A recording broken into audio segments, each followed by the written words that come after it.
છો Vadodara 24 hours news. હવે જોઈએ અગત્યના સમાચાર. વડોદરા શહેરના રેલવે સ્ટેશનના પ્લેટફોર્મ નંબર 6 પાર્સલ વિભાગમાં 200 જેટલા મૂંગા પ્રાણીઓને પાછળના વિભાગમાં લાવવામાં આવ્યા. પાર્સલ વિભાગના અધિકારી દ્વારા જણાવવામાં આવ્યું હતું કે અગાઉ પણ આવા પ્રાણીઓને પાછળના વિભાગમાં લાવવામાં આવ્યા છે, પરંતુ જોવાનું એ રહ્યું કે આ મૂંગા પ્રાણીઓને શા માટે લાવવામાં આવે છે એ જોવાનો વિષય છે. આવા મૂંગા પ્રાણીઓને શું ઉપયોગ માટે પાર્સલ વિભાગમાં લાવવામાં આવે છે, જેની અંદર સસલા, ઉંદર જેવા પ્રાણીઓને પાર્સલ વિભાગમાં લાવવામાં આવ્યા હતા, જેની માહિતી વન વિભાગને મળતા વન વિભાગ અને સાથે નેહાબેન પાર્સલ વિભાગ ખાતે પહોંચ્યા હતા અને તેઓએ તપાસ હાથ ધરી છે. વડોદરા રેલવે સ્ટેશન પર પ્રાણી નિવારણ સંસ્થા દ્વારા ખાસ પ્રજાતિના સસલા અને સફેદ ઉંદરની હેરાફેરી ઝડપી પાડવામાં આવી.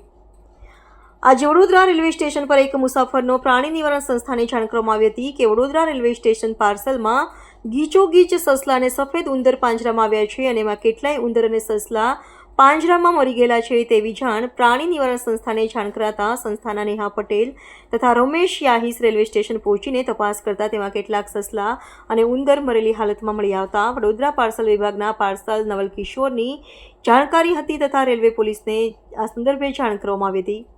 પ્રાપ્ત માહિતી અનુસાર ખાસ પ્રજાપતિના સસલા અને સફેદ ઉંદર હાવડા એક્સપ્રેસ ટ્રેનમાં મારફતે વડોદરા પાર્સલ ઓફિસ ખાતે લવાયા હતા અને વડોદરા રિસર્ચ સેન્ટર ખાતે લઈ જવાના હતા. હાવડાથી ટ્રેન મારફતે પાંજરામાં કસોકસ ભરી ખાસ પ્રજાતિના સસલા તથા સફેદ ઉંદર વડોદરા લવાયા હતા, જેમાં કેટલાક સસલાઓ તથા ઉંદર મળેલી હાલતમાં મળી આવેલા હતા. જેથી જીવદયા સંસ્થાના અગ્રણી આ અંગે રેલવે પોલીસને તથા પાર્સલ વિભાગને જાણ કરવામાં આવી હતી અને આ રીતે કસોકસ પાંજરામાં કેપેસિટી પ્રમાણે આ જીવોને ભરવામાં આવ્યા હતા, જેથી આની સામે પ્રાણી ક્રૂરતા નિયમ અધિનિયમ ફરિયાદ કરવામાં આવશે તેમ જીવદયા સંસ્થાના અગ્રણીઓએ જણાવ્યું હતું. हावड़ा से आते हैं ये, हावड़ा से कौन बेचता है? तो पार्टी बेचती है, कौन पार्टी? तो पार्टी का उसी का तो इन्वेस्टिगेशन हो रहा है. हाँ, ट्रेन में आए ना, यहाँ पे बड़ौदा के लिए आए थे कि कहीं और ले जा अब वो बुलाया हुआ है, वो बताया. हम तो फॉरवर्डिंग नोट जो होता है उसके हिसाब से डिलीवरी देते हैं. आपके पास जो नोट आया था उसी के बारे में बात कर रहे हैं. ये हावड़ा से भेजा गया है, बड़ोदरा में किसके पास जाने वाला? भाई ये तो पार्टी के नाम से आता है, जिसके नाम से आता है पार्टी का नाम तो वो वही तो इन्वेस्टिगेशन कर रहे हैं अभी. હવે આ એક એવું હતું, કોઈ રેલવે યાત્રી અહીંથી જોયું તો હાવડા ટ્રેનમાંથી ઉતરેલા હતા અને 1.5 કલાકથી આવી રીતના પડી રહ્યા હતા. જેની જાણ અમારા ગ્રુપમાં થતાં મેં અને નેહાબેન સ્થળ પર પહોંચી અમારા સિનિયર રાજભાવ સરને વાત કરતા એ મિટિંગમાં હોવાથી એ ના પહોંચી શક્યા. ત્યારબાદ જોયું તો ખરેખર સસલા, ઉંદર, ગિનીપિક્સ આ બહુ જ ક્રૂરતાપૂર્વક ભરી રાખેલા હતા. તો તેની જાણ અમે જોયું અને રેલવેની અંદર જે નવલ સર છે એમને જાણ કરી, એમની ઓથોરિટી માંગી, એમની પરમિશન માંગી. તો જેના કલકત્તા ખાતેથી જેને ભરેલા છે એ કહે છે કે મારી ભૂલ છે, મેં જે બીજા કોઈ ડીલરને ભરવાનું કીધું હતું પાર્સલ બોક્સમાં અને એને આ બોક્સમાં ભરી દીધા છે. અમે એને જાણ કરી છે કે આમાં અમુક ફિમેલ જે સસલા છે એ અત્યારે ડિલિવરી થઈ રહ્યા છે, એમના બચ્ચા મરી રહ્યા છે. એટલે આ એક એસપીસીએ તરીકે પ્રાણી ક્રૂરતા અધિનિયમનો ગુનો બને છે. એ ગુનો દાખલ કરવાનું રેલવેને અમે જાણ કરેલું છે. ત્યારબાદ અમે ડીઆરડી પ્રતાપનગરમાં અમે એમની લેખિત રજૂઆત કરીને કહેવાના છે કે આ જ્યાંથી ભરેલા છે એમના નોર્મ્સ ફોલો નથી કરવામાં આવ્યા. નોર્મ્સમાં પહેલું એક આવે કે તમે જે પાર્સલ કેજ છે એની અંદર જુઓ કેટલા મુકાય. જો 2x2 નું કેજ હોય એમાં તો 2 જ મુકાતા હોય, આમાં તો એકમાં જ 10-10 છે. એટલે આવી રીતનાનો ગંભીર ગુનો છે અને આ રેલવેની આડમાં આ રીતના બિઝનેસ થઈ રહ્યો છે. એટલે રેલવેએ બી પૂરી ચકાસણી કરીને આ પાર્સલ મૂકવું છે. બીજું કે એનો પ્રવાસ દરમિયાન આ મોટો સફર છે, એટલે સફોકેશન થવાની ગરમીમાં, આટલી ગરમીમાં આ લોકોને આ રીતના મૂકેલા છે, ખાવા પીવાનું બહુ ઓછું છે. એ રીતના ગંભીર ગુનો નોંધવા છે. અત્યારે રેલવેને જાણ કરી અને કલેક્ટર ઓફિસમાં જાણ કરી અને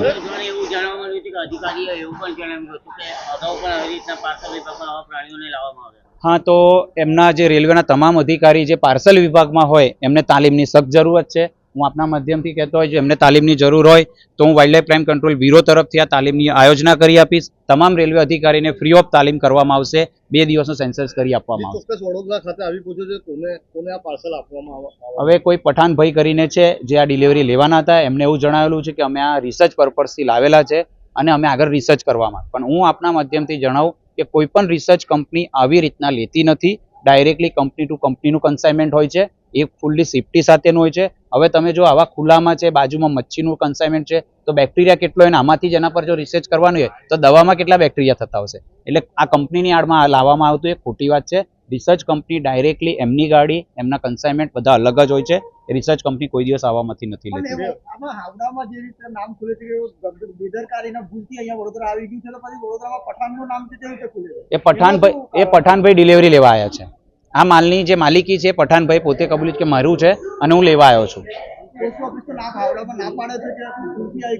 ના, ભૂલથી એટલે એને ભૂલથી પાર્સલ એટલે જે કન્સાઇનમેન્ટ જે તૈયાર કરેલું છે ને પાર્સલ જે કેજ એ કેજમાં ભૂલથી આવેલું છે. રેલવેમાં એને બુકિંગ કરાવ્યું છે બરોબર છે, પણ એને જે કેજમાં લાવવાનું હતું એ કેજ ખોટું આવ્યું છે. રમેશ ગોરખભાઈ GSPCA સંસ્થા વડોદરા. રેબિટ્સ છે, ગિનીપિક્સ છે, રેટ્સ છે, બધું છે અને મરણ થયું છે ખૂબ પ્રમાણમાં. ક્રુઅલ્ટી, બહુ ભયંકર ક્રુઅલ્ટી થઈ છે. પશ્ચિમ બંગાળથી આવતા હતા અને હવે કન્ફર્મ થઈ ગયું છે જામનગરમાં કોઈ સંજયભાઈએ ક્લેમ કર્યા છે આનું કન્સાઇનમેન્ટ. કોઈ પઠાણ લેવા આવવાનો હતો. ગેરકાયદેસર છે, બિલકુલ ગેરકાયદેસર છે. એક બિલકુલ કે ચલો એ લોકોએ લેબ માટે જે કંઈ પેપર્સ છે, હવે વિષય છે ઇન્વેસ્ટિગેશન, ખરેખર એ લીગલ પેપર્સ છે કે નહીં, સાચા છે કે નહીં. પણ તમે પેપર હોય એનો મતલબ એવું તો થોડું છે કે ક્રુઅલ્ટી કરી શકો. એના પણ રૂલ્સ રેગ્યુલેશન્સ છે ને, કે તમે આટલા બોક્સમાં હોવું જોઈએ, આટલું રેલવે આટલા કલાક પછી તમારે એને બ્રેક આપવું જોઈએ. એ કશું જ ફોલો નથી કર્યું. નથી ખાવાનું, બહુ જ ખરાબ. મરણ કેટલું બધું છે અંદર. અમને તો રાહદારીએ કીધું હતું કે અહીંયા રેલવે પ્લેટફોર્મ પર પડ્યા છે તો તમે આવી જાઓ તાત્કાલિક.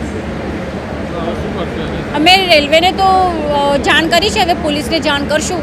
અને હવે જોઈએ, સંજયભાઈ કહે છે કે આમ છે ને તેમ છે, પણ હવે ક્રુઅલ્ટી તો થઈ છે. એનું મતલબ એવું નથી કે તમે ગેરકાયદેસર વહન કરો, બરાબર નહોતી.